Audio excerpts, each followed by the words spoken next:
দুই সহস্রাধিক মানুষের তাজা প্রাণ আর অন্তত হাজার দশেক মানুষের অঙ্গহানির এক রক্তক্ষয়ী যুদ্ধ থেকে মাত্র মাস তিনেক দূরে দাঁড়িয়ে আজকের কথাগুলো বলছি। শহরের রাস্তায় এখনো শহীদ ওয়াসিমদের রক্তের ছোপ ছোপ দাগ লেগে আছে। স্বাভাবিক জীবনে ফিরতে পারেনি এখনো শহীদের পরিবারগুলো। ইয়ামিনের মা হয়তো কাউকে পেলেই জানতে চাইছে আমার খোকার উপর কিসের এত রাগ ছিল ওদের। সে প্রশ্নের উত্তর হয়তো কেউ কোনোদিন দিতে পারবে না। বুকের ভেতর গুলি নিয়ে নিস্তেজ পড়ে থাকা শরীরটাকে ওরা যেভাবে কুকুরের মতো টেনে হিঁচড়ে খেয়েছে, সভ্য এই সমাজে সেই উত্তর কি আসলেই আছে? পুড়ে যাওয়া লাশগুলোর কথা মনে করে সারা জীবন হয়তো হৃদয়টা পুড়তে থাকবে হতভাগা সেই মায়েদের। শহীদ ওমরের মা এখনো মানুষ পেলেই হয়তো প্রশ্ন করছে, আমার ছেলের বুকে ওরা এতগুলো গুলি কেন করলো? মারার জন্য তো একটা গুলি যথেষ্ট।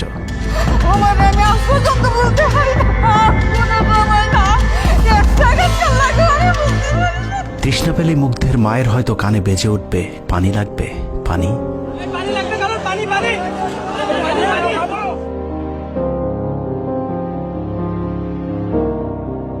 শুনেছি স্বাধীনতা অর্জনের চেয়ে রক্ষা করা অনেক কঠিন।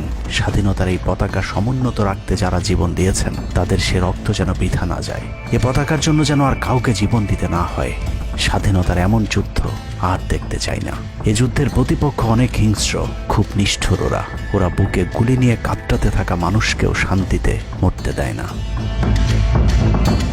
ওরা আরো রক্ত চায়। 15 বছর মুসলিম নিধন করে ওদের এতটুকু অনুশোচনা নেই। রক্তের নেশায় এখনো বুঁদ হয়ে আছে হিংস্র পশু আত্মাগুলো। এদিকে এক পক্ষ নিজেদেরকে বিজয়ী ভেবে ঘরে ফিরেছে। ঘরে ফেরার আগে যাদের বাড়ি ঘরে আগুন দিয়ে ঘর থেকে বের করেছিল, সেই শত্রুকেই আবার তুলে নিয়েছিল নিজেদের ঘরে। ছাত্রলীগ নিষিদ্ধের কথা বলছে।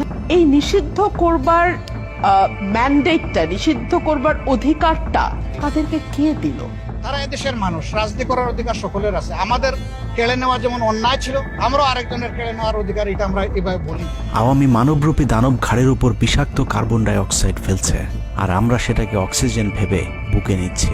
বিষাক্ত সাপ থেকে নিরাপদ না হয়ে সাপ নিয়ে খেলার পরিণতি কি হতে পারে সেটা বুঝতে খুব বেশি দেরি করবার প্রয়োজন নেই। আমার এই বার্তা আপনাদের কাছে পৌঁছানোর কয়েক ঘন্টা পরেই আপনার ঘরে যে শত্রুকে জায়গা দিয়েছিলেন তাদের সেই বিষমাখা মুখের বিষ আপনার গায়ে নেয়ার জন্য প্রস্তুত থাকুন। পূর্ব দিকে তাকিয়ে দেখুন, আকাশ আবারও কালো হয়ে এসেছে। ঘুটঘুটে অন্ধকার দেখে ঝড়ের গতি যতটুকু ভাবছেন অন্ধকারের সেই ঝড়ো বাতাস আসলে আলোর চেয়েও বেশি গতি নিয়ে ধেয়ে আসছে সবকিছু লণ্ডভণ্ড করে দিতে। প্রলয়ঙ্করী সেই ঝড়ের কবল থেকে প্রিয় মাতৃভূমিকে বাঁচাতে হলে দেশ রক্ষার পবিত্র দায়িত্ব যাদেরকে দেয়া হয়েছে, চলুন দেখে আসি তারা আসলে কতটা প্রস্তুত।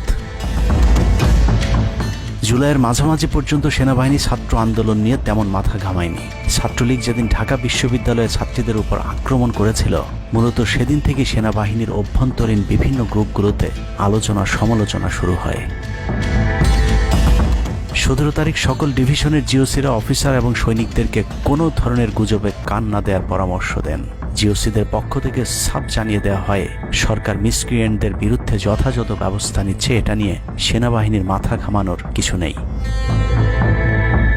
11 ডিভিশনের মেজর জেনারেল খালেদ আল মামুন, 55 ডিভিশনের GOC major general Mahbubur Rashid এবং কুমিল্লা ডিভিশনের জিওসি জাহাঙ্গীর আলম ছিলেন সবচেয়ে বেশি আক্রমণাত্মক। ছাত্রদের পক্ষে কোনো পোস্ট কিংবা প্রোফাইল পিকচার লাল করার বিরুদ্ধে তাদের ছিল কঠোর বার্তা। 17 জুলাইয়ের গুরুত্বপূর্ণ আরেকটি ঘটনা হলো, Hasina air chief marshal Hasan Mahmud খানকে বিমান বাহিনীর MI-17 হেলিকপ্টারকে এভি গান কনফিগারেশন লোড করতে বলেন, যা মূলত যুদ্ধকালীন চূড়ান্ত সময় ব্যবহার করা হয়। এয়ার চিফ হাসিনাকে উল্টো প্রশ্ন করেন, আমাদের সেনাবাহিনী কি এখনো ফেল করেছে? তাহলে এত দ্রুত বিমান বাহিনী কেন? বিমান বাহিনী প্রধানের মুখের উপর এমন বক্তব্যে শেখ হাসিনা প্রচণ্ড ক্ষেপে যান। এর পরপরই তিনি বিমান বাহিনী প্রধানের বিরুদ্ধে পদক্ষেপ নেওয়ার জন্য ব্রিগেডিয়ার জেনারেল ইমরান হামিদ এবং লেফটেন্যান্ট জেনারেল মুজিবকে নির্দেশ দেন। আর্মি ইন্টেলিজেন্স থেকে এই পরিকল্পনার তথ্য জেনে বিমান বাহিনী প্রধান ওই রাতেই তার নিরাপত্তার জন্য গাজীপুর থেকে এয়ার কমান্ড নিয়ে আসেন, যে ইউনিটটি এখনও বিমান বাহিনী প্রধানের নিরাপত্তার দায়িত্বে ঢাকাতেই অবস্থান করছে। যাই হোক, বিমান বাহিনী প্রধান সেদিন রাজি হলে ব্ল্যাকআউটের সময়টা আরও ভয়ঙ্কর হতে পারত। বিমান বাহিনীর সহায়তা না পেয়ে শেখ হাসিনা পরদিন র্যাব প্রধানকে ডেকে আদেশ দেন তার হেলিকপ্টার প্রস্তুত রাখার। র্যাব প্রধান হাসিনার আদেশ অনুযায়ী ছাত্রদের বিরুদ্ধে অপারেশনে হেলিকপ্টার ব্যবহার করেন। হেলিকপ্টারের গুলিতে যতগুলো হতাহতের ঘটনা ঘটেছে সবগুলোই র্যাবের হেলিকপ্টার থেকে করা হয়েছিল। র্যাবের পাশাপাশি ঢাকার বাইরে দু একটি পাদে প্রায় সবকটি ডিভিশনের জিওসিরা দেশের বিরুদ্ধে অবস্থান নিয়েছিলেন। ঢাকার বাইরে থেকে বিশেষ করে ডিভিশন সাপোর্ট ব্যাটালিয়নকে অগ্রাধিকার ভিত্তিতে ঢাকায় নিয়ে আসা হয়, কারণ তাদের সাথে এপিসি সুবিধা ছিল। এপিসি গাড়িগুলো মূলত ছাত্রদের বিরুদ্ধে চূড়ান্ত পদক্ষেপ নেওয়ার জন্যই আনা হয়েছিল। রাষ্ট্রীয় গুরুত্বপূর্ণ এলাকা কেপিআই রক্ষায় 19 তারিখে সেনা নামানোর সিদ্ধান্ত নেওয়া হয়। নিয়ম অনুযায়ী সেনাবাহিনীর কেপিআই রক্ষার দায়িত্ব পালন করার কথা থাকলেও বিভিন্ন জায়গায় দেখা গেছে সেনাবাহিনীর ছত্রছায়ায় পুলিশ এবং আওয়ামী লীগ ছাত্রলীগের সন্ত্রাসীরা ছাত্রদের উপর হামলা চালিয়েছে। কোথাও সরাসরি সেনাবাহিনীকেও গুলি চালাতে দেখা গেছে। এর মধ্যে ঢাকার 46 পদাতিক ডিভিশনের ইনফ্যান্ট্রি ব্রিগেডের ইউনিটগুলো ঢাকার প্রাণ কেন্দ্রগুলোতে ছাত্রদের উপর সবচেয়ে বেশি দমন পীড়ন চালিয়েছে। অনুসন্ধানে 19 থেকে 23 জুলাই পর্যন্ত গণহত্যার সাথে জড়িত সেনাবাহিনীর কয়েকজন অফিসারের নাম উঠে এসেছে, যারা এখনো পর্যন্ত গুরুত্বপূর্ণ সব পদে বহাল আছেন, যা ডক্টর মোহাম্মদ ইউনূস সরকারের জন্য অত্যন্ত বিপজ্জনক। কতটা বিপজ্জনক সেটা বোঝার জন্য আন্দোলনের সময়টাতে ওই অফিসারদের ভূমিকা কি ছিল সেটা একটু দেখে আসি। আন্দোলনের সবচেয়ে বেশি রক্তক্ষেকো ছিলেন বিজিবির ডিজি মেজর জেনারেল আশরাফ। সূত্র জানিয়েছে ভারতীয় নাগরিকদের বিজিবির পোশাক পরিয়ে মাঠে নামিয়েছিলেন বিজিবির এই মহাপরিচালক। সেনাবাহিনী শেখ হাসিনাকে পদত্যাগের পরামর্শ দেওয়ার পরেও শুধু বিজিবিকে নিয়ে হত্যাকাণ্ড চালিয়ে শেখ হাসিনাকে ক্ষমতায় রাখার গ্যারান্টি দিয়েছিলেন মেজর জেনারেল আশরাফ। 5 তারিখ হাসিনা পালিয়ে যাবার আগ মুহূর্তে তিনি স্বরাষ্ট্রমন্ত্রীকে ফোন করে বলেছিলেন, কয়েক হাজার মানুষ মারলেই পরিস্থিতি ঠান্ডা হয়ে যাবে, অতএব কোনো অবস্থাতেই যেন প্রধানমন্ত্রী পালিয়ে না যান। স্বরাষ্ট্রমন্ত্রীকে তিনি এমনটাই পরামর্শ দিয়েছিলেন। 5 তারিখ সকাল থেকে দুপুর পর্যন্ত ঢাকা শহরে সবচেয়ে বেশি তৎপরতা ছিল বিজেপির। ওই দিন সকাল থেকেই ঢাকার প্রবেশ পথগুলোতে চেকপোস্ট বসিয়ে তল্লাশি চালিয়েছিল মেজর জেনারেল আশরাফের বিজিবি। বিজিবির একটি সূত্র জানিয়েছে বিজিবি মহাপরিচালক প্রতিদিন সিওদের কাছ থেকে হিসেব নিতেন কে কতজন ছাত্র হত্যা করেছে। বিজিবি মহাপরিচালকের নির্দেশনায় খুনের সেই প্রতিযোগিতায় সবচেয়ে ভালো পারফর্মার ছিল কর্নেল রিদওয়ান। সূত্রের মতে ছাত্র আন্দোলনে বিজিবি অন্তত 500 শিক্ষার্থীকে গুলি করে হত্যা করেছে। বিজিবি প্রধান এবং রিদওয়ানের মতো তার অনুগত অফিসারদের জেলে থাকার কথা, কিন্তু তারা এখনো গুরুত্বপূর্ণ সব দায়িত্ব পালন করে যাচ্ছে। আর মেজর জেনারেল আশরাফ এখন পর্যন্ত বিজিবি প্রধানের চেয়ারেই বসে আছেন। হত্যাকাণ্ডের বেশিরভাগই জড়িত ছিল বগুড়ার 7 ইস্ট বেঙ্গল। রহস্যজনক কারণে 7 ইস্ট বেঙ্গলকে এখনো পর্যন্ত বগুড়ায় ফেরত না পাঠিয়ে ঢাকাতেই রাখা হয়েছে। মেজর জেনারেল ফেরদৌস হাসান সেলিম, যার মা ছিলেন হাসিনার অত্যন্ত ঘনিষ্ঠ বান্ধবী। ফেরদৌস সেলিম শেখ হাসিনাকে ফুপু বলে ডাকতেন। 27তম বিএমএ লং কোর্সের এই অফিসারের পাসিং আউটে শেখ হাসিনা নিজে উপস্থিত ছিলেন, যদিও হাসিনা তখন বিরোধী দলীয় নেত্রী ছিলেন। ডিজিএফ এর পদে থাকাকালীন হাসিনার টাকা পাচার এবং থাইল্যান্ডের বিভিন্ন ব্যবসা দেখাশোনার দায়িত্ব ছিল তার। 5 তারিখের সময়টাতে গুরুত্বপূর্ণ কোনো পদে না থাকায় নিজেকে এখন আওয়ামী বিরোধী দাবি করছেন ফেরদৌস হাসান সেলিম। ভয়ঙ্কর বিষয় হচ্ছে ডক্টর মোহাম্মদ ইউনূসকে ভুল বুঝে ইউনূসের মিলিটারি সেক্রেটারির পদে বসে সব কুটচাল চলে যাচ্ছেন major general Ferdous Hasan. Guarantee দিয়ে বলে রাখলাম, সুযোগ পেলে সবার আগে ডক্টর মোহাম্মদ ইউনূসের মিলিটারি সেক্রেটারি নিজেই ইউনূসের গলা চেপে ধরবে। অতএব যত দ্রুত সম্ভব ডক্টর মোহাম্মদ ইউনূসের মিলিটারি সেক্রেটারির পদ থেকে তাকে সরাতে হবে। শেখ হাসিনার গণভবন ঠেকাতে সবচেয়ে বেশি শক্ত বলয় তৈরি করা হয়েছিল। অনুসন্ধানে জানা যায় শেখ হাসিনাকে রক্ষা করতে গণভবনের আশপাশে সেনাবাহিনীর অন্তত 13টি অস্থায়ী চেকপোস্ট বসানো হয়েছিল, যেখানে east Bengal regiment, field regiment artillery, Bangladesh infantry regiment, infantry brigade headquarter সহ সেনাবাহিনীর বেশ কয়েকটি চেকপোস্ট বসানো হয়েছিল শুধুমাত্র শেখ হাসিনাকে রক্ষা করার জন্য। সেনাবাহিনীর এসব আর্মি অফিসারদের সম্মিলিত অপারেশনে ছাত্রদের উপর চালানো হয়েছে নির্মম নৃশংস হত্যাযজ্ঞ। কিন্তু এই হত্যাকাণ্ডই সেনাবাহিনীর ভেতরে থাকা দেশপ্রেমিক অফিসারদের বিবেকের দরজা খুলে দিয়েছিল। 20 থেকে 23 জুলাই ইন্টারনেট বন্ধ করে যে পৈশাচিক হত্যাকাণ্ড চালানো হয়েছে, সেই দৃশ্য যখন একের পর এক সামনে আসতে শুরু করেছিল, তখন সাধারণ মানুষ যেভাবে স্তম্ভিত হয়েছিল, ঠিক একইভাবে সেনাবাহিনীর বিবেকবান জুনিয়র এবং মধ্যম সারির অফিসারদেরকেও ব্যাপকভাবে নাড়া দেয়। ভিডিওগুলো যত ছড়িয়ে পড়ছিল ততই থমথমে হয়ে উঠতে থাকে সেনাবাহিনীর অভ্যন্তরীণ পরিবেশ। 27 তারিখ প্রাপ্ত গোয়েন্দা তথ্যের ভিত্তিতে সেনাপ্রধানকে জানানো হয় পরিস্থিতি নিয়ন্ত্রণের বাইরে চলে যাচ্ছে। কোনো অবস্থাতেই প্রধানমন্ত্রীকে ক্ষমতায় রেখে পরিস্থিতি নিয়ন্ত্রণ করা সম্ভব নয়। গোয়েন্দা ওই রিপোর্টে আরও জানানো হয়, সেনাবাহিনীর ভেতরে বিদ্রোহের আশঙ্কা দেখা দিয়েছে। বিশেষ করে মধ্যম সারি এবং জুনিয়র অফিসারদের ভেতর ব্যাপক অসন্তোষ লক্ষ্য করা যায়। একই রিপোর্ট প্রধানমন্ত্রীর অফিসকেও অবহিত করা হয়। সেই রিপোর্টের পরেও কঠোর অবস্থানে যাবার সিদ্ধান্ত নেওয়া হয় সরকারের পক্ষ থেকে।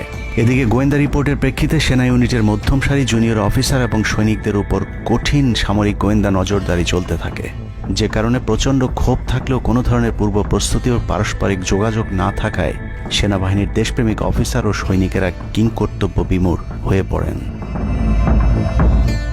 27-28 দুই দিন এভাবেই টান টান উত্তেজনার মধ্য দিয়ে কেটেছে। 29শে জুলাই শেখ হাসিনাকে পরিস্থিতি সম্পর্কে ধারণা দিতে সেনাপ্রধান সারা দেশের অফিসারদেরকে নিয়ে সেনা সদরের হেলমেটে একটি ভিডিও টেলিকনফারেন্সে দরবার গ্রহণ করেন। সেই কনফারেন্স অপারেটরের অসাবধানতাবশত স্ক্রিনে হঠাৎ করে ক্যামেরা টার্ন অফ করা HPM নামে একটি বক্স ভেসে উঠেছিল। এরপরে উপস্থিত অফিসারেরা হাসিনার উপস্থিতির বিষয়টি বুঝে ফেলেন। অনেকের ধারণা শেখ হাসিনা উপস্থিত আছেন এটা বোঝাতেই HPM বক্সটি সবাইকে দেখানো হয়েছিল, যেন কেউ কোনো ধরনের অভিযোগ করতে না পারেন। কিন্তু সবাইকে অবাক করে বেশ কয়েকজন অফিসার তাদের ক্ষোভের কথা জানান। এর মাঝে রাজশাহী CMH এর একজন মেজর র্যাঙ্কের নারী চিকিৎসক 19 থেকে 23 তারিখ পর্যন্ত চলা ছাত্র হত্যার বিভীষিকাময় বর্ণনা তুলে ধরে আবেগী এক বক্তব্য দেন। সূত্র জানিয়েছে, এ সময় সেনাবাহিনীর কয়েকজনকে কাঁদতে দেখা গেছে। একদিকে সেনাবাহিনীর উচ্চপদস্থ অফিসারদের মারমুখী অবস্থান, অন্যদিকে বেশিরভাগ জুনিয়রদের নিষ্ক্রিয়তার মধ্য দিয়ে সেনাবাহিনীতে স্পষ্ট দুটি ভাগ লক্ষ্য করা যায়। এরই মধ্যে সেনাবাহিনীর কাছে প্রাপ্ত গোয়েন্দা তথ্য অনুযায়ী যে কোনো সময় সেনাবাহিনীতে বিদ্রোহ দেখা দিতে পারে। বিশেষ করে লেফটেন্যান্ট কর্নেল থেকে নিচের অফিসারদের ভেতর ব্যাপক ক্ষোভের বিষয়টি গোয়েন্দা প্রতিবেদনে জানানো হয়। সেই প্রেক্ষিতে 3 তারিখ শর্ট নোটিসে আরেকটি টেলিকনফারেন্স কল করা হয়। মূলত ওই রিপোর্টের প্রেক্ষিতে হাসিনার বিশ্বস্ত ওয়াকার হাসিনা থেকে মুখ ফিরিয়ে নেন, কারণ হাসিনাকে বাঁচাতে গিয়ে তিনি নিজের জীবন বিপদে ফেলতে চাননি। 3 তারিখ কনফারেন্সের শুরুতেই সবাইকে ঠান্ডা রাখতে একটি মোনাজাত করা হয়েছিল। যে মোনাজাতে গুরুত্বপূর্ণ একটি দোয়া ছিল, রাব্বানা লা তাজআলনা মাআল কওমিজ জালিমিন, অর্থাৎ হে আল্লাহ, আমাদেরকে জালিম সম্প্রদায়ের অন্তর্ভুক্ত করবেন না। এ সময় পুরো দরবার রুমে পিন পতন নীরবতা লক্ষ্য করা গেছে। মূলত ওই মোনাজাতের মধ্য দিয়ে ফয়সালা হয়ে যায় সেনাবাহিনী কাদের পক্ষে দাঁড়াবে। সেনা সূত্র থেকে পাঠানো এসব তথ্যে উঠে এসেছে সেনাবাহিনী কোন কোন এলাকায় ছাত্র জনতার উপর গুলি চালিয়েছিল এবং কতটা পরিকল্পিতভাবে মানুষ হত্যার ছক কষা হয়েছিল। 4 তারিখও সেনাবাহিনীর ভূমিকা ছিল অত্যন্ত অস্পষ্ট। কিছু জায়গায় সেনাবাহিনী ছাত্রদের পক্ষে, আবার কিছু জায়গায় ছাত্রদের উপর গুলিও চালিয়েছে। 4 আগস্ট সবার প্রথম 24 ডিভিশন চট্টগ্রামের GOC lieutenant general Mainur Rahman তার বাহিনীকে ছাত্রদের পাশে দাঁড়ানোর নির্দেশ দেন। 5 তারিখ সকাল পর্যন্ত আর্মির ভূমিকা ছিল অত্যন্ত সন্দেহজনক। সকাল 10টা পর্যন্ত আর্মি কড়াকড়িভাবেই দায়িত্ব নিয়েছিলেন। বিশেষ করে গণভবনের আশপাশে 12টা পর্যন্ত ছাত্রদেরকে ভয় দেখাতে কয়েক রাউন্ড লাইভ অ্যামুনেশন ফায়ার করা হয়। 4 তারিখ 3 বাহিনী প্রধান, পুলিশ প্রধান এবং DGDGF-এর সারা রাত নির্ঘুম কেটেছে। 3 থেকে 5 তারিখ পর্যন্ত গুরুত্বপূর্ণ কিছু ঘটনা ঘটেছে, সেটা তুলে ধরবার আগে শেখ হাসিনার পালিয়ে যাওয়ার বর্ণনা দিয়ে আসা যাক। 5 তারিখ সকাল ঠিক 9টায় প্রধানমন্ত্রীর অফিসে গিয়ে শেখ হাসিনাকে পদত্যাগ করতে বলেন সেনাপ্রধান। শেখ হাসিনার কথা শোনার সাথে সাথে সেনাপ্রধানকে দৌড়ে মারতে আসেন। এ সময় 3 বাহিনী প্রধানকে অকথ্য ভাষায় গালাগাল করেন শেখ হাসিনা। জেনারেল ওয়াকারকে হাসিনা বলেন, তুই পুলিশকে দেখে শিখতে পারিস নাই। এ সময় বিমান বাহিনী প্রধান সজীব ওয়াজেদ জয়কে ফোন করে তার মাকে বোঝানোর জন্য অনুরোধ করেন। সজীব ওয়াজেদ জয় এটি জানার পর উল্টো আর্মি চিফকে 2 তুকারি করে হুমকি দিতে থাকেন, তোর কোন বাবা তোকে চিফ বানাইছে, তোর বউ ছেলে মেয়ে কে কোথায় আছে সবকিছু দেখে নেওয়া হবে। রাগান্বিত হয়ে এরপরে সজীব ওয়াজেদ জয় লাইভে গিয়ে আবল তাবল বকতে থাকেন। ঠিক আছে, শেখ হাসিনার পর আপনাদের কি হবে সেটা আমারও চিন্তার বিষয় না, আমার পরিবারের আর চিন্তার বিষয় না, আপনারা বুঝবেন। এরই মধ্যে 9:30 বেজে যায়। শেখ হাসিনাকে কোনোভাবে রাজি করাতে না পেরে সেনাপ্রধান হাসিনাকে 2টি বিকল্প দেন, পদত্যাগ অথবা গ্রেফতার। ওদিকে মিরপুরে বসানো সেনাবাহিনীর চেকপোস্টগুলো খুলে দেওয়া হলে বিনা বাধায় গণজোয়ার ঢুকে পড়তে থাকে। মবটি যখন গণভবন থেকে মাত্র 20 মিনিটের দূরত্বে চলে আসে, এ সময় সেনাবাহিনী এক প্রকার জোর করে শেখ হাসিনাকে পদত্যাগপত্রে সই করান। এ সময় SSF-এর 2-1 এগিয়ে আসতে চাইলেও সেনাপ্রধান হাত ইশারা করলে তারা জায়গায় দাঁড়িয়ে থাকেন। পদত্যাগের পর শেখ হাসিনা জাতির উদ্দেশ্যে ভাষণ দেওয়ার অনুরোধ করলে সেনাপ্রধান হাসিনাকে বলেন, জীবন বাঁচাতে চাইলে দ্রুত গাড়িতে গিয়ে উঠুন। জনগণ গণভবনে ঢুকে পড়ছে। সেনাবাহিনীর মতে শেখ হাসিনা সেদিন মাত্র 5 মিনিটের জন্য বেঁচে গিয়েছেন, তা না হলে জনগণ তাকে ধরে ফেলত। হাসিনাকে গণভবন থেকে উদ্ধার করে বিমানে ভারত পাঠিয়ে দেওয়ার জন্য মোট 3টি রুট প্ল্যান করা হয়েছিল। প্ল্যান এ, গণভবন থেকে গাড়ি বহরে বিমান বাহিনীর ব্লু স্কাই স্কুলের গেট দিয়ে তেজগাঁও বিমানবন্দরে ঢুকে ঢাকা সেনানিবাসে প্রবেশ এবং তারপর বিএএফ বেস দিয়ে বিমান বাহিনীর রানওয়েতে প্রবেশ। সেখান থেকে বিমান বাহিনীর C-130 যে বিমানে ভারতে উড্ডয়ন। দুর্ভাগ্যজনকভাবে ততক্ষণে বিপ্লবী জনতার শেওড়াপাড়া রাস্তা দিয়ে বিমান বাহিনীর ব্লু স্কাই স্কুলের গেট ক্রস করে আগারগাঁও চৌরাস্তা পর্যন্ত চলে এসেছিল। ওদিক দিয়ে ক্যান্টনমেন্টের জাহাঙ্গীর গেটও ছাত্র জনতার দখলে, তাই গণভবন থেকে গাড়িতে করে ঢাকা সেনানিবাসে ঢোকার সব পথ বন্ধ হয়ে গিয়েছিল, যে কারণে প্ল্যান বি অবলম্বন করতে হয়েছিল হাসিনাকে উদ্ধারকারীদের। প্ল্যান বি অনুযায়ী গণভবন থেকে বিমান ঘাঁটিতে যাওয়ার তখন একটাই পথ বাকি ছিল, তা হলো হেলিকপ্টারে যাওয়া। বিমান বাহিনীর MI-17 হেলিকপ্টার চন্দ্রিমা উদ্যানের পাশে বাণিজ্য মেলার মাঠে এসে অবতরণ করে। খুনি হাসিনা চন্দ্রিমা উদ্যানের পাশের রাস্তা দিয়ে বাণিজ্য মেলা মাঠে প্রবেশ করে এবং সেখান থেকেই হেলিকপ্টারে করে বিমান বাহিনী ঘাঁটিতে নিয়ে যাওয়া হয় তাকে। সেখানে গিয়ে তারেক সিদ্দিকী এবং সালমান এফ রহমানের জন্য কিছুক্ষণ অপেক্ষা করে শেখ হাসিনা। তবে শেষ পর্যন্ত সালমান এফ রহমানের পৌঁছাতে দেরি হওয়ায় শেখ হাসিনাকে নিয়ে কোনো গন্তব্য ছাড়াই 10টা 45 মিনিটে উড়াল দেয় বিমান বাহিনীর C-130 জুলিয়েট বিমানটি। সাধারণত বিমানের রুট ব্যবহারে কোড ব্যবহার করতে হলেও সেটা করেনি। রাডার ফাঁকি দিতে জীবনের ঝুঁকি নিয়ে এই পদ্ধতি অবলম্বন করা হয়েছিল। ফুল ফুয়েল লোড করা হয়। ভারতে যদি জায়গা না হয় তাহলে যেন মধ্যপ্রাচ্যের কোনো দেশ পর্যন্ত চলে যাওয়া যায়। মোট 9 জন পাইলটকে নিয়ে বিমানে ওঠানোর পর কোনো ধরনের নির্দেশনা বা ম্যাপ প্ল্যানিং ছাড়াই পাইলটদেরকে বলা হয় টেক অফ করতে।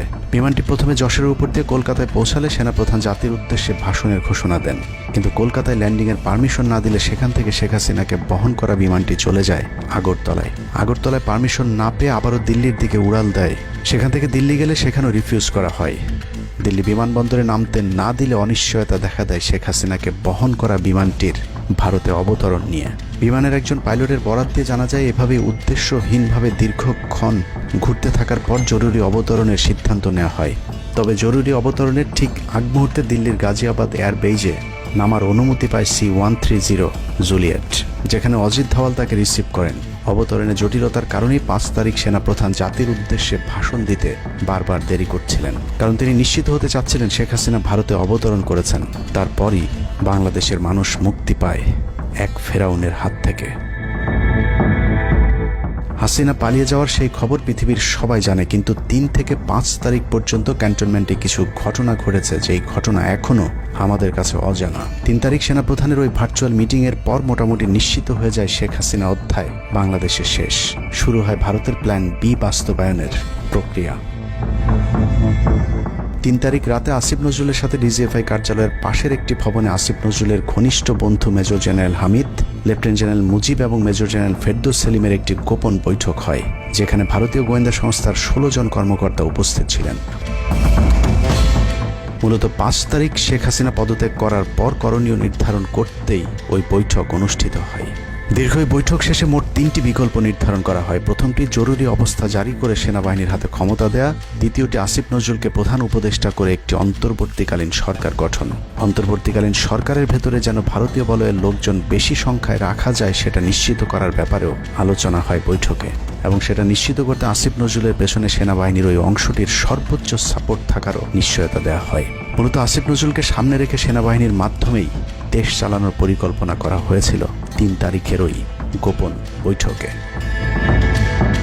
4 তারিখ 3 বাহিনী প্রধানের মধ্যে দফায় দফায় বৈঠক চলেছে। সেই বৈঠক থেকে সিদ্ধান্ত হয় 5 তারিখ সকাল 9টার মধ্যে শেখ হাসিনাকে চূড়ান্তভাবে পদত্যাগের বিষয়টি জানিয়ে দেওয়া হবে। এর পরপরই আসিফ নজরুলকে আবারও ক্যান্টনমেন্টে ডেকে আনা হয় এবং শেখ হাসিনার পদত্যাগের পর আওয়ামী নেতা কর্মীদেরকে যতটা সম্ভব নিরাপত্তা দেয়া, বেসরকারি বিভিন্ন প্রতিষ্ঠানগুলোতে যতটা সম্ভব আগের কর্মকর্তাদেরকে রেখে দেয়া এবং বিটিআর হত্যাকাণ্ড নিয়ে কোনো ধরনের পদক্ষেপ না নেওয়ার সহ বেশ কিছু করণীয় ঠিক করে দেওয়া হয়। দীর্ঘ সেই আলোচনার কারণে 4 তারিখ সারা রাত ক্যান্টনমেন্টে অবস্থান করেছেন আসিফ নজরুল। তাৎক্ষণিক আসিফ নজরুলের কাঁধে দুটি দায়িত্ব দেয়া হয়: আর্মির প্রতি সকলে আস্থা তৈরি করা এবং হাসিনার পদত্যাগের পরপর ছাত্রদেরকে সেনাবাহিনীর নিয়ন্ত্রণে নিয়ে আসা। কথা মতো আসিফ নজরুল 4 তারিখ রাত এবং 5 তারিখ খুব সকালে ক্যান্টনমেন্টে বসে ফেসবুকে তিনি দুটি পোস্ট করেন। পোস্টের প্রথমটি 4 তারিখ রাতে সেনাবাহিনীকে প্যাট্রিয়ট সম্বোধন করে করা হয়, যেন সেনাবাহিনীর প্রতি ছাত্র জনতার আস্থা বেড়ে যায়, এবং পরেরটি সংখ্যালঘুদের বাড়িঘরে হামলা না চালানোর অনুরোধ করে পোস্ট করা হয়। দুপুর 12টার আগে আসিফ নজরুলের করা হিন্দুদেরকে নিয়ে ওই পোস্টে প্রমাণ করে আসিফ নজরুল আগে থেকে জানতেন কিছুক্ষণ পর আসলে কি ঘটতে যাচ্ছে। আমরা এখন আর্মি চিফের সাথে একটা আলোচনায় আছি। আমি যতটুকু ওনার সাথে কথা বলেছি আমার কাছে মনে হয়েছে, আশা করছি আপনাদের জন্য অনেক বড় সুসংবাদ আসছে। বিজয়ের খবর আগেই জেনে যাওয়াটা সমস্যা না, কিন্তু সমস্যা হলো আসিফ নজরুল সবাইকে আন্দোলনের কেন্দ্রবিন্দু ঢাকা বিশ্ববিদ্যালয়ে যেতে না বলে ক্যান্টনমেন্টের সুখবরের অপেক্ষায় থাকতে বলেন। মূলত আসিফ নজরুলের ওই ফাঁদে পা দিয়ে ছাত্র জনতার জুলাই আগস্ট বিপ্লবের বিজয় হাতছাড়া হয়ে গিয়েছিল। ছাত্র নেতাদের সরলতাকে কাজে লাগিয়ে আসিফ নজরুল নাহিদ আসিফদেরকে সেনাপ্রধানের কাছে আসতে বলেন। নাহিদ, আসিফ, মাহফুজরা সেনাপ্রধানের কাছে যাবার আগে আসিফ নজরুলের প্রধান উপদেষ্টা হবার বিষয়টি চূড়ান্ত হয়ে যায়। সমন্বয়কেরা পৌঁছানোর পর সেনাপ্রধান তাদেরকে জানায় আসিফ নজরুল হচ্ছেন প্রধান উপদেষ্টা। কিন্তু ছাত্ররা ডক্টর মোহাম্মদ ইউনুসকে প্রধান উপদেষ্টা বানানোর দাবি করলে আসিফ নজরুল তাদেরকে জানায় ডক্টর ইউনুস প্রধান উপদেষ্টা হতে রাজি নয়। কিন্তু ছাত্র নেতাদের সাথে ইউনুসের আগে থেকে যোগাযোগ ছিল, যে কারণেই সেনাপ্রধানকে ছাত্ররা জানায় আমরা ডক্টর ইউনুসের সাথে একান্তে কথা বলতে চাই। ছাত্ররা ডক্টর ইউনুসকে ফোন করলে তিনি জানান প্রধান উপদেষ্টা হতে চান না সেনাবাহিনী কিংবা আসিফ নজরুলের কাছে তার এরকম কোনো বার্তা তিনি দেননি। এরপর ছাত্র নেতাদের দাবির মুখে ইউনুসকে প্রধান উপদেষ্টা বানাতে বাধ্য হয় সেনাবাহিনী। ডক্টর মোহাম্মদ ইউনুসকে প্রধান উপদেষ্টা করা হলেও ক্ষমতার কেন্দ্রে থেকে যায় ভারত নিয়ন্ত্রিত ক্যান্টনমেন্টের মদতপুষ্ট আসিফ নজরুল, যাকে তারা সুনিপুণভাবে গেল এক যুগে তিলে তিলে তৈরি করেছেন। আসিফ নজরুল তার মন্ত্রণালয়ের বাইরেও সবখানে নিয়োগ থেকে বদলি বরখাস্তের একক ক্ষমতা ভোগ করতে থাকে। একদিকে সেনাবাহিনীর ছত্রছায়া আসিফ নজরুলের হাত ধরে ভারতীয় এজেন্টদেরকে গুরুত্বপূর্ণ সব পদে বসানো হচ্ছিল, অন্যদিকে চলছিল পুরো দেশ দখলের ভয়ঙ্কর ষড়যন্ত্র। কিন্তু ছাত্রদের চাপের মুখে আসিফ নজরুলের পরিবর্তে ডক্টর মোহাম্মদ ইউনুসের প্রধান উপদেষ্টা হবার বিষয়টি কোনোভাবেই মেনে নিতে পারেনি সেনাবাহিনীর ভারতপন্থী অংশটি, যে কারণে 5 তারিখ রাতেই একটি ব্যর্থ সেনাকুয়ের ষড়যন্ত্র করা হয়েছিল। 5 তারিখের পরপর ইউনুসের একের পর এক ভারতীয় আগ্রাসন বিরোধী বক্তব্যে আতঙ্কিত হয়ে ওঠে ভারতীয় বলয়, যে কারণে 8 তারিখ শপথ নেয়ার আগেই ডক্টর মোহাম্মদ ইউনুসকে হত্যা করে সেনাকুয়ের আরেকটি চেষ্টা চালায় সেনাবাহিনীর ওই অংশটি। 8 তারিখ ডক্টর ইউনুসের নেতৃত্বে নতুন সরকার শপথের ঠিক আগ মুহূর্তে একটি সেনা কুয়ের চেষ্টা করা হয়। কুয়ের নেতৃত্ব দেন লেফটেন্যান্ট জেনারেল মুজিব এবং মেজর জেনারেল হামিদুল হক।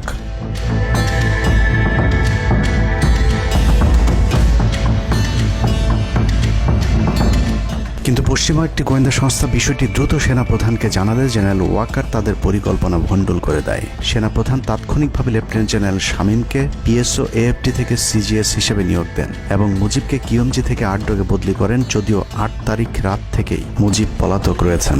এরপর 12 সেপ্টেম্বর তাকে সেনাবাহিনী থেকে বরখাস্ত করা হয়। একই দিনে লেফটেন্যান্ট জেনারেল হামিদুলকে স্বেচ্ছায় অবসরে পাঠানো হয়। এনডিসি থেকে মেজর জেনারেল সাইফুলকে মিনিস্ট্রি অফ ফরেন অ্যাফেয়ার্স এবং চিফ অফ জেনারেল স্টাফ শাহিনকে এনডিসিতে পাঠানো হয়। কয়েকজনের ব্যাপারে পদক্ষেপ নেওয়াটা যেমন স্বস্তির, তেমনি ষড়যন্ত্রকারীদেরকে যেখানে বদলি করা হয়েছে তাদের প্রতিটি পদই অত্যন্ত গুরুত্বপূর্ণ, যা বর্তমান সরকার এবং দেশের স্থিতিশীলতার জন্য চরম বিপজ্জনক। কতটা বিপজ্জনক সেটা জানতে চলুন শুরুতেই যে প্রলয়ঙ্কারী ঝড়ের কথা বলেছিলাম সেখানে ফিরে যাওয়া যাক।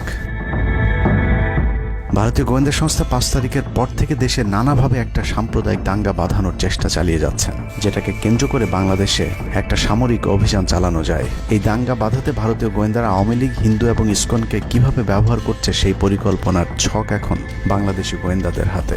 একটি গোয়েন্দা সংস্থা থেকে যেসব তথ্য আমার কাছে পৌঁছেছে তা রীতিমতো এই দেশের অস্তিত্বের জন্য হুমকি স্বরূপ। আওয়ামী লীগ, হিন্দু আর ভারতের এই চক্রান্ত যদি সঠিকভাবে মোকাবেলা করা না যায় তাহলে অচিরেই বাংলাদেশের অবস্থা হবে হায়দ্রাবাদের মতো। জননেত্রী শেখ হাসিনাকে দেশ থেকে সরে যেতে বাধ্য করেছেন। বাংলাদেশকে নিয়ে ভয়ঙ্কর এই চক্রান্তে জড়িত আওয়ামী লীগ, সনাতনী এবং ইসকনের অন্তত 40টি হোয়াটসঅ্যাপ গ্রুপ এবং জুম মিটিং এর ভিডিও হাতে পেয়েছে গোয়েন্দারা। গোয়েন্দাদের কাছে প্রাপ্ত এসব তথ্যে যা উঠে এসেছে তা আটকে ওঠার মতো। কারণ তার তো মনে করেন নিজের পদ আগে থেকে সে যদি চেয়ার মাটি খেতে পারে আপনাদের উপকার কিভাবে করবে? সেনাপ্রধান জামাত হলে এতদিন আমলিগ বাইসে ফেলা দিত, ঠিক আছে? এটা তো আমাদেরও আওয়ামী লীগেরও একটা গেম হতে পারে, বলা যায় জামাত শিবিরের উপরে সব চাপা দিতে পারে, এটাও হতে পারে। এসব গ্রুপগুলোতে রীতিমতো বাংলাদেশের বিরুদ্ধে যুদ্ধের প্রস্তুতি চলছে। গ্রুপে তাদের সাথে সাবেক আওয়ামী লীগ সরকারের শীর্ষস্থানীয় নেতা থেকে বর্তমান সেনাবাহিনীতে চাকরিরত জেনারেল পর্যন্ত মাঝে মধ্যেই নাকি যোগ দিচ্ছেন। নানক ভাই থেকে শুরু করে আমাদের সুজিত দা, তারপর আরো অনেক টপ লেভেলের যারা মন্ত্রী, মিনিস্টার, প্রতিমন্ত্রী, তারপরে ইভেন কামাল ভাই। তো এখন বিষয়টা হচ্ছে যে ইভেন রাষ্ট্রপতির যে একেবারেই মানে কি বলে, তার যে একেবারে মানে রাইট হ্যান্ড সচিব, উনিও আমাদের সাথে 2 দিন জয়েন করছেন। তো এখন ওনারা আসলে ভালো হইতো, যারা যারা আসেন আসলে ভালো হইতো। অনেক আমাদের এখানে প্রায় 12 থেকে 13 জন আপনার এমপি এসে কথা বলেছেন, যেটা আপনারা জানেন না, ঠিক আছে? বাংলাদেশে একেবারে টপ লেভেল সামরিক বাহিনীর 4 থেকে 5 জন জেনারেল লেভেলের লোকজন ওনারা এসে এখানে বসে থেকে আমাদের লাইভ শুনে গেছেন। আমাদের প্রধানমন্ত্রী উনি নিজে এসে বসে থেকে গেছেন। গ্রুপের সবচেয়ে ভয়ঙ্কর তথ্য পাওয়া গেছে ভুয়া মুক্তিযোদ্ধা জেডাই খান পান্নার মেসেজ থেকে। আওয়ামী এই আইনজীবী শহীদ সাইফুল ইসলাম আলিফের হত্যাকাণ্ড নিয়ে চাঞ্চল্যকর তথ্য দিয়েছে জেডাই খান পান্না। একটি চ্যাটিংয়ে তিনি লিখেছেন, দাড়িওয়ালা উকিল বেশি হয়ে গিয়েছে, আরো 2-1টারে খেয়ে দাও, আদালতে আমরা আছি। এখন অল্প কয়েকদিন জেলে থাকলেও 30 তারিখের পরে পুরস্কার পাবা। আরেকটি মেসেজে তিনি লিখেছেন, সুযোগ হাতছাড়া হয়েছে তোমাদের কারণে। কালকে সব হয়ে যেত, পরিকল্পনা ছিল কুপিয়ে মারার পর হিন্দুদের বাড়িতে হামলা হলে ভারত থেকে ট্রুপ চলে আসবে। ওরা যেহেতু হামলা করেনি, তোমাদেরই উচিত ছিল নিজেরা নিজেদের বাড়ি ঘরে আগুন দেওয়া। পেছনের ঘটনা বাদ দিয়ে 30 তারিখের পরিকল্পনায় মনোযোগী হও সবাই। শহীদ আলিফ হত্যাকাণ্ড নিয়ে আরেকজন লিখেছেন, কালকে আদালতে একটা লাশ পড়বে। হিন্দু ভাইদের পাশে আমাদের সবাইকে থাকতে হবে, ব্রিগেড মেজরের কমান্ড মেনে চলতে হবে। 30 তারিখের কর্মসূচি নিয়ে গ্রুপটিতে সশস্ত্র যুদ্ধের মাধ্যমে দেশ দখলের ভয়ঙ্কর সব আলোচনা করার ভিডিও হাতে এসেছে আমাদের। তারা বাংলাদেশের অস্ত্রগুলি আছে, এই অস্ত্রগুলি কোথায় আছে আমার কাছে অলরেডি খবর এসেছে। আমি নিউজ দিচ্ছি প্রতিনিধিদের মাধ্যমে। তারা বলেছে 5000-এর বেশি তারা অস্ত্র আছে, এবং 60 রাইফেল, 7 রাইফেল আছে, 47 রাইফেল আছে, তাদের কাছে অত্যাধুনিক হটগান আছে। আলোচকদের একজন বলছিলেন, সাবেক এবং বর্তমান পুলিশের সমন্বয়ে 1700 অস্ত্রধারী গ্যারিলা প্রস্তুত করা হয়েছে 30 নভেম্বরের জন্য। আমরা ইতিমধ্যে কথা বলেছি, পুলিশ পার্টির কথা বলছি, পুলিশের অনেক কর্মকর্তা অতিরিক্ত আইন থেকে শুরু করে পুলিশ পার্টি তারা এসে এসেছেন, ওনারা আমার সাথে কথা বলে আমাদের যোগাযোগ রক্ষা করছে। ঢাকা শহরকে কিভাবে ব্লক করা হবে সেই পরিকল্পনাও করা হচ্ছে এসব জুম মিটিংগুলোতে। আমাদের কাজ হলো আব্দুল্লাহপুর, আব্দুল্লাহপুর, আশুলিয়া, টঙ্গী আছে, আমরা উত্তরা ওইটা একটা ব্লক দিবেন, তাহলে আমরা খুব সহজেই আমাদের কাজ সমাধান করবো। সশস্ত্র যুদ্ধের জন্য পুরো দেশকে মোট 10টি বিভাগে বিভক্ত করা হয়েছে, যেখানে একজন করে ব্রিগেড মেজর নিয়োগ দেওয়া হয়েছে, যাদের সবাই দেশেই অবস্থান করছেন। এর মধ্যে গ্রুপে প্রাপ্ত জেডাই খান পান্নার নম্বরটিতে মেসেজ পাঠানো হলে মুহূর্তেই সাড়া দেন তিনি। কল করতেই গড় গড় করে সবকিছু স্বীকার করেন। জেডাই খান পান্না, জি আমি তাই।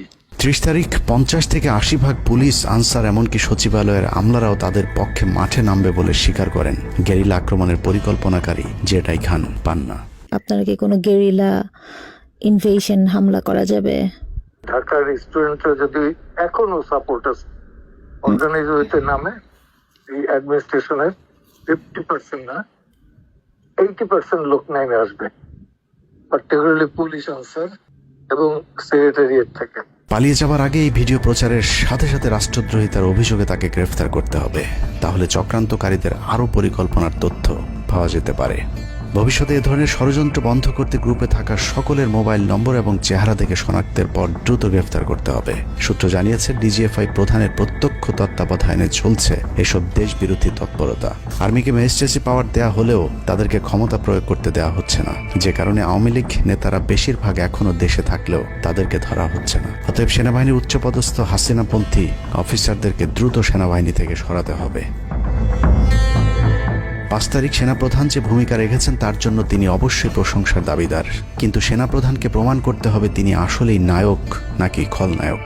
5 তারিখের পরেও সেনাবাহিনীর গুরুত্বপূর্ণ পদগুলোতে রদবদল না করা এবং গুম খুনের সাথে জড়িত অফিসারদের বিরুদ্ধে কোনো ব্যবস্থা না নেওয়া সহ বিডিআর হত্যাকাণ্ডের বিষয়ে দৃশ্যমান কোনো পদক্ষেপ না নেওয়া খুবই সন্দেহজনক। সূত্র জানিয়েছে সেনাপ্রধানের স্ত্রীর সাথে প্রতিনিয়ত শেখ হাসিনার যোগাযোগ রয়েছে। অতএব সেনাপ্রধানকে দ্রুততার অবস্থান পরিষ্কার করে সেনাবাহিনীর গুরুত্বপূর্ণ পদগুলোতে নতুন করে নিয়োগ দিতে হবে।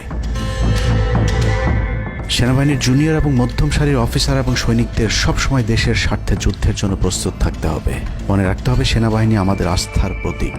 সিনিয়র অফিসারদের দেশবিরোধী আদেশ এলে সৈনিকদেরকে নিয়ে তাদেরকে প্রতিহত করতে হবে। মনে রাখতে হবে সংখ্যায় আপনাদের মতো দেশপ্রেমিকদের সংখ্যাই এখনো সেনাবাহিনীতে বেশি। দেশের যে কোনো প্রয়োজনে সেনাবাহিনী যদি জনগণকে ডাক দেয় তাহলে এ দেশের প্রতিটি মানুষ জীবন দেওয়ার জন্য প্রস্তুত রয়েছে। ডক্টর মোহাম্মদ ইউনূসের পাশে থাকা ভারতীয় গুপ্তচর আসিফ নজরুল, মিলিটারি সেক্রেটারি ফেরদৌস হাসান সেলিম এবং প্রেস সেক্রেটারি শফিকুল আলমকে দ্রুত সরাতে হবে। প্রধান উপদেষ্টার সাথে ছাত্র নেতাদের সাক্ষাতের পথ সহজ করতে হবে। আসিফ নজরুলরা অসৎ উদ্দেশ্যে মাহফুজ আলমকে তার পাশ থেকে সরিয়েছে। অতএব যত দ্রুত সম্ভব মাহফুজ আলমকে আবারও বিশেষ সহকারীর পদে ফিরিয়ে আনতে হবে। গুরুত্বপূর্ণ যে কোনো সিদ্ধান্তের ক্ষেত্রে নাহিদ এবং আসিফদের মতামত প্রধান উপদেষ্টাকে গুরুত্বের সাথে নিতে হবে। জেডাই খান পান্নাদের ষড়যন্ত্র এবার সফল না হলেও এই ষড়যন্ত্র চলতেই থাকবে। বাংলাদেশের প্রতিটি মানুষকে চোখ কান খোলা রাখতে হবে, মনে রাখতে হবে শত্রু আপনাদের ঘরের কোণেই। ভারত যদি বাংলাদেশে আক্রমণ করে তাহলে সবার আগে আওয়ামী লীগ আর শ্রীকৃষ্ণের ভক্তরাই আপনার গলায় ছুরি ধরবে। অতএব শত্রুরা যেন আবারও বাংলাদেশের স্বাধীনতাকে ভারতের কাছে বিক্রি করতে না পারে সেদিকে সবাইকে লক্ষ্য রাখতে হবে। আল্লাহ হাফেজ।